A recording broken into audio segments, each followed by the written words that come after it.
জাতির উদ্দেশ্যে প্রধান উপদেষ্টার সরাসরি ভাষণ।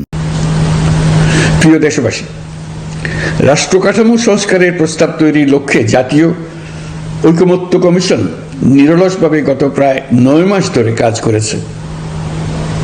এই সময় কমিশন জুলাই গণঅভ্যুত্থানে অংশগ্রহণকারী রাজনৈতিক দলের প্রতিনিধিদের সঙ্গে দীর্ঘ আলাপ আলোচনা করেছে।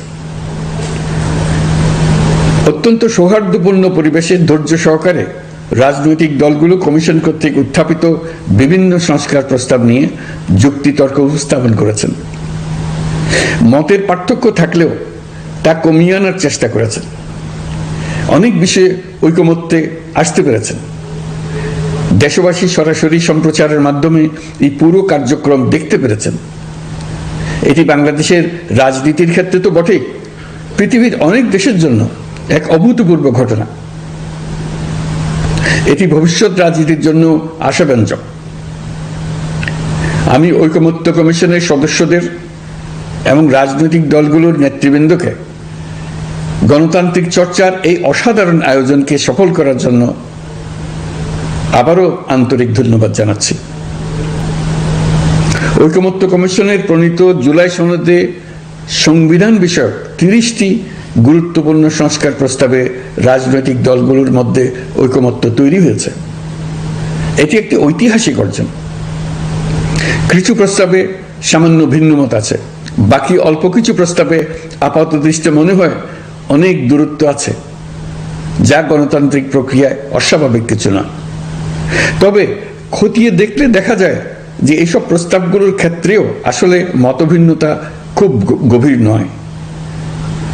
কেউ সংস্কারটা সংবিধানে করতে চেয়েছেন, কেউ আইনের মাধ্যমে করতে চেয়েছেন, কিন্তু সংস্কারের প্রয়োজনীয়তা, নীতি ও লক্ষ্য নিয়ে কারোর মধ্যে মতভেদ নেই।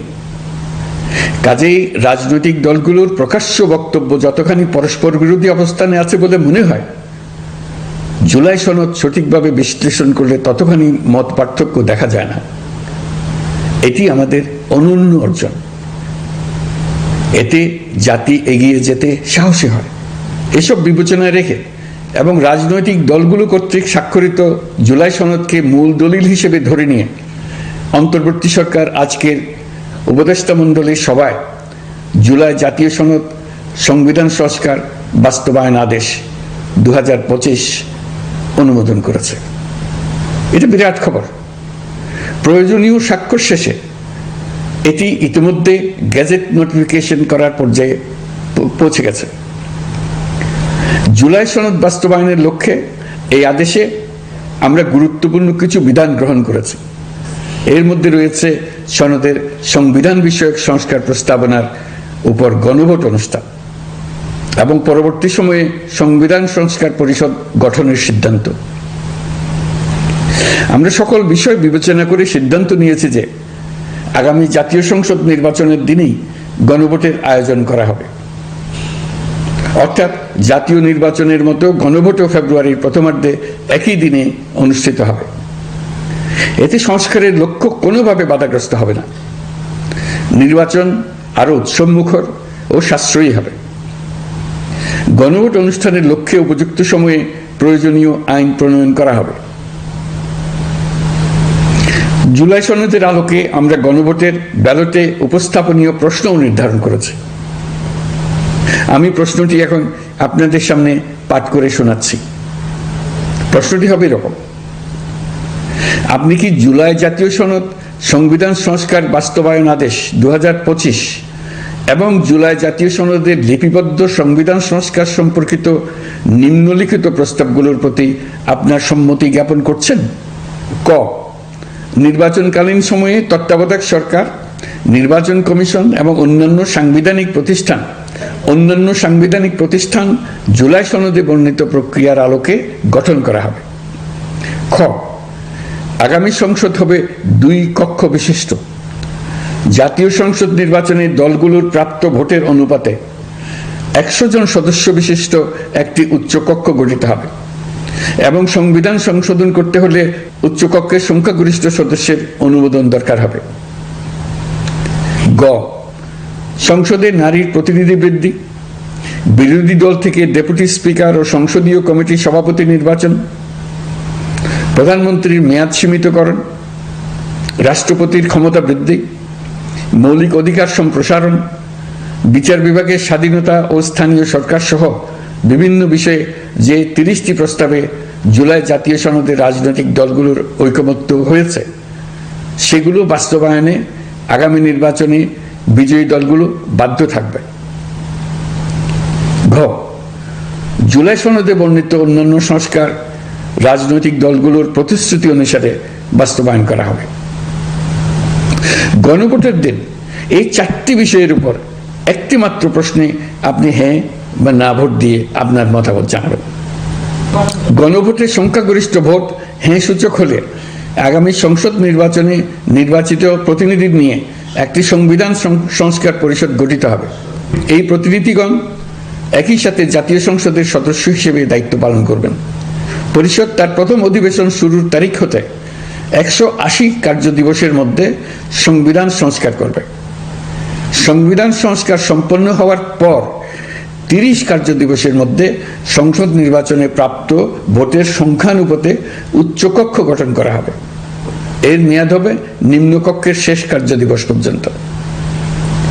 জুলাই সনদ বাস্তবায়নের অঙ্গীকারনামা অনুসারে সংবিধানে জুলাই জাতীয় সনদ অন্তর্ভুক্ত করার ব্যবস্থা গ্রহণ করা হবে। এটিও আজকে অনুমোদিত আদেশে উল্লেখ করা হয়েছে। প্রিয় দেশবাসী, অভ্যুত্থানের পর দায়িত্ব গ্রহণ করে অর্থনীতিকে গভীর গহ্বর থেকে উদ্ধার করা ছিল আমাদের জন্য একটা বিরাট চ্যালেঞ্জ। গত 15 মাসে আমরা সেই চ্যালেঞ্জ উতরাতে সক্ষম হয়েছে। রপ্তানি, বৈদেশিক বিনিয়োগ ও রিজার্ভ সহ অর্থনীতির সবগুলো সূচকে দেশ ইতিবাচক ধারায় ফিরেছে। লুট হয়ে যাওয়া ব্যাংকিং খাত ইতিমধ্যে ঘুরে দাঁড়িয়েছে। মানুষের আস্থা ফিরে এসছে। ব্যাংকিং খাতকে আরো শক্তিশালী করতে নানামুখী পদক্ষেপ চলমান রয়েছে। অভ্যুত্থান পরবর্তী সময়ে বিভিন্ন দেশের বৈদেশিক বিনিয়োগ হ্রাস পেলেও বাংলাদেশে গণ অভ্যুত্থান পরবর্তী প্রথম বছরে বৈদেশিক প্রত্যক্ষ বিনিয়োগ অর্থাৎ এফডিআই 19.13% বৃদ্ধি পেয়েছে। এটি বৈশ্বিক প্রবণতার বিপরীতে এক অনন্য অর্থনৈতিক দৃষ্টান্ত স্থাপন করেছে। আগামী সপ্তাহে ডেনমার্ক ভিত্তিক মায়ার্স গ্রুপের মালিকানাধীন এপিএম টার্মিনালস বিভি এর সঙ্গে লালদিয়া কন্টেইনার টার্মিনাল প্রকল্পে 30 বছরের কনসেশন চুক্তি স্বাক্ষর হতে যাচ্ছে। এই চুক্তির আওতায় ইউরোপীয় এই কোম্পানি $550 মিলিয়ন বিনিয়োগ করবে। এটি এই যাবৎকালে বাংলাদেশে ইউরোপের সর্বোচ্চ একক বিনিয়োগ। লালদিয়া হবে দেশের প্রথম বিশ্বমানের গ্রিন পোর্ট। প্রিয় দেশবাসী, প্রায় 1.5 যুগ ধরে আমাদের জনগণ ভোটাধিকার থেকে বঞ্চিত ছিলেন। তারা আজ আসন্ন নির্বাচনে তাদের ভোটাধিকার প্রয়োগ করার জন্য উন্মুখ হয়ে আছেন। আগামী ফেব্রুয়ারিতে সুষ্ঠু নির্বাচন অনুষ্ঠানের বিষয়ে অভ্যুত্থানের সপক্ষের রাজনৈতিক দলগুলোকে অবশ্যই ঐক্যবদ্ধ থাকতে হবে। তা না হলে জাতি এক মহা বিপদের সম্মুখীন হবে। এই সম্পর্কে আমি আগেও একাধিকবার আমার আশঙ্কা প্রকাশ করেছি। ফ্যাসিবাদের বিরুদ্ধে 2024-এর জুলাইয়ে মৃত্যুর মুখোমুখি শির উঁচু করে দাঁড়িয়ে দেশবাসী যে ঐক্য গড়ে তুলেছিল, আমরা জীবিতরা যেন অল্প স্বল্প ভিন্নমত ও লঘু বিবাদে জড়িয়ে তার মর্যাদা ক্ষুণ্ণ না করি। 133 শিশু, শত শত তরুণ তরুণী, নারী পুরুষের মৃত্যু, হাজার হাজার মানুষের অঙ্গহানির যে আত্মত্যাগ, সেটিকে আমাদের সম্মান জানাতেই হবে। দেশের আপামর জনগণ সামান্য যা চায় তা হচ্ছে এই অগণিত হতাহতের স্মৃতির প্রতি শ্রদ্ধা জানিয়ে আমরা সবাই যেন ভিন্ন মতের প্রতি সহিষ্ণুতা দেখাই। দলীয় স্বার্থ অতিক্রম করে সম্মিলিত আকাঙ্ক্ষা ও জাতীয় চাওয়াকে ঊর্ধ্বে তুলে ধরি। তাই আমি আশা করি আমাদের এই সিদ্ধান্ত জাতির বৃহত্তর স্বার্থে রাজনৈতিক দলগুলো মেনে নেবে। একটি উৎসবমুখর জাতীয় নির্বাচনের দিকে জাতি এগিয়ে যাবে। এর মাধ্যমে আমরা নতুন বাংলাদেশে প্রবেশ করব। আমরা